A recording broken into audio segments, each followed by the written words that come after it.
ಅಣ್ಣ ಒಂದ್ ನಿಮಿಷ ಫೋನು. ಸರಿಮಾ. ಇದೇನಿದು, ನನ್ನ ತಂಗಿ ಹೀಗೆ ಹೇಳೋಗ್ತಾ ಇದ್ದಾಳೆ. ಹಲೋ ಸಿದ್ಧಾರ್ಥ್ ಅವ್ರೆ, ಹೇಳಿ.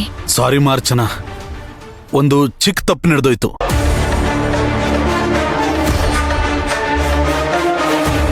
ಏನಾಯ್ತು? ಸುಶಾಂತ್ ಅವ್ರಿಗೇನಾಯ್ತು? ಇಲ್ಲಮ್ಮ, ಸುಶಾಂತ್ಗೇನು ಆಗಿಲ್ಲ. ಎಲ್ಲಿದ್ದೀರಾ ನೀವೀಗ? ಏನಿಲ್ಲ, ಕಾರಲ್ಲಿ ಸುಶಾಂತ್ನ ಕರ್ಕೊಂಡು ಹೋಗ್ತಿದ್ನಾ, ಮಧ್ಯದಲ್ಲಿ ಅವನು ಸುಸ್ತು ಅಂದ. ಆ ಗಾಡಿ ನಿಲ್ಸಿ ನೀರ್ ತರಕ್ಕೆ ಅಂತ ಹೋದೆಮ್ಮ.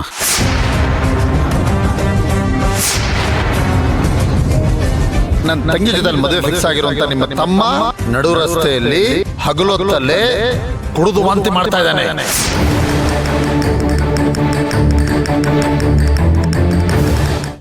ಸರ್, ಏನ್ ಸರ್ ಹೇಳ್ತಿದ್ದೀರಾ ನೀವು? ಅಷ್ಟೆಲ್ಲ ನಡೀತಾ? ಹೌದಮ್ಮ ಅರ್ಚನಾ, ನಿಮ್ಮ ಅಣ್ಣ ಎಲ್ಲ ನೋಡ್ಬಿಟ್ಟಿದ್ದಾರೆ.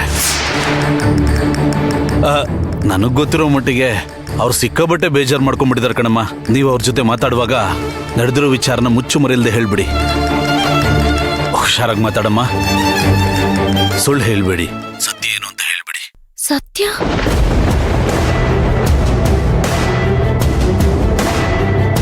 ಸರಿ, ಹೇಳ್ತೀನಿ. ಸರಿಮಾ.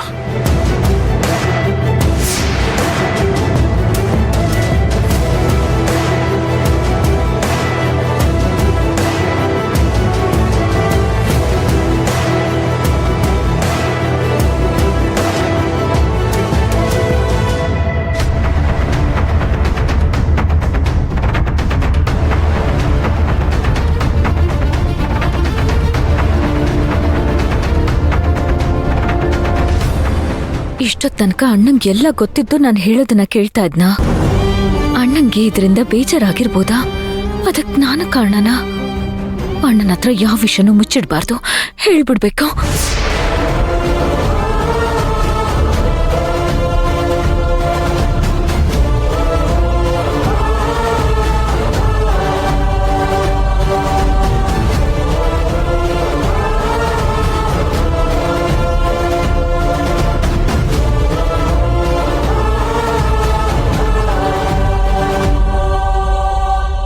ಅಣ್ಣ, ಸಾರಿ ಅಣ್ಣ. ಮಾ, ಕಂದ, ಯಾಕೋ ನೀನ್ ಯಾಕೋ ಸಾರಿ ಕೇಳ್ತಾ ಇದೀಯಾ? ಅದು ಈಗಷ್ಟೇ ಸಿದ್ಧಾರ್ಥ್ ಅವ್ರು ಕಾಲ್ ಮಾಡಿದ್ರು. ಅಮ್ಮ, ನಡೆದಿದ್ದ ಸತ್ಯ ನನಗೆ ಹೇಳಿಲ್ಲ ಅನ್ನೋಕ್ಕೋಸ್ಕರ ಸಾರಿ ಕೇಳ್ತಾ ಇದೀಯಾ? ಅಥವಾ ಈ ಅಣ್ಣನ ಹತ್ರ ಸುಳ್ಳು ಹೇಳ್ಬಿಟ್ಟೆ ಅನ್ನೋಕ್ಕೋಸ್ಕರ ಸಾರಿ ಕೇಳ್ತಾ ಇದೀಯಾ? ಹಾಗಲ್ಲಣ್ಣ, ಅದು ಅಮ್ಮ, ನನಗೆ ಯಾಕೋ ತುಂಬಾ ಭಯ ಆಗ್ತಾ ಇದೆ ಅಚ್ಚು. ಭಯನಾ? ಅಣ್ಣ, ನಿನಗ್ಯಾಕಣ್ಣ ಭಯ ಆಗ್ತಿದೆ? ಆಗ್ತಾ ಇದೆ ಕಂದ. ಸ್ನೇಹಿತರು, ಬಂಧು ಬಳಗ, ನೆಂಟರು, ಇಷ್ಟರು ಅಷ್ಟೇ ಯಾಕೆ, ನಿಮ್ಮ ಅತ್ತಿಗೆನೇ ಈ ಸಂಬಂಧಕ್ಕೆ ಒಪ್ಕೊಂಡಿರ್ಲಿಲ್ಲ. ಆದ್ರೆ ನಾನು ನೀನ್ ಇಷ್ಟಪಟ್ಟಲ್ಲ ಅನ್ನೋ ಒಂದೇ ಒಂದು ಕಾರಣಕ್ಕೆ ಒಪ್ಕೊಂಡೆ ಕಂದ. ಅಂಥದ್ರಲ್ಲಿ ನೀನು ಸುಳ್ಳು ಹೇಳ್ತಾ ಇದೀಯ ಅಂತ ನೆನೆಸ್ಕೊಳ್ಳುವಾಗ ನನ್ನ ಕೈಯಲ್ಲಿ ಆಗ್ತಾ ಇಲ್ಲ ಕಣಮ್ಮ. ಅಣ್ಣ, ಅದು ಸಂದರ್ಭ, ಸನ್ನಿವೇಶ.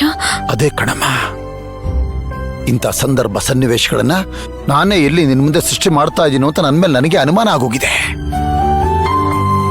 ಅಲ್ಲಮ್ಮ, ಯಾವತ್ತೂ ಯಾವುದೇ ಕಾರಣಕ್ಕೂ ನನ್ನ ಮುಂದೆ ಸ್ವಲ್ಪನೂ ಸುಳ್ಳು ಹೇಳದೇ ಇರೋ ನನ್ನ ತಂಗಿಗೆ ಸುಳ್ಳು ಹೇಳೋ ತರ ಒಂದು ಪರಿಸ್ಥಿತಿನ ನಾನೇ ಸೃಷ್ಟಿ ಮಾಡ್ಕೊಡ್ತಾ ಇದ್ದೀನಲ್ಲ.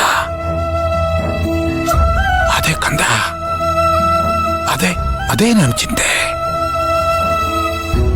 ಅಲ್ಲಮ್ಮ, ಒಂದು ವೇಳೆ ನನಗೇ ಗೊತ್ತಿಲ್ಲದೆ ನನ್ನ ತಂಗಿಗೆ ನಾನೇನಾದ್ರೂ ಕೊರತೆ ಮಾಡಿದ್ದೀನ, ಅದಕ್ಕೋಸ್ಕರ ಈ ತರ ಏನಾರು ಆಗ್ತಾ ಇದೆಯಾ ಅನ್ನೋದು ನನ್ನ ಚಿಂತೆ. ಅಣ್ಣ, ಏನಣ್ಣ ನೀನು?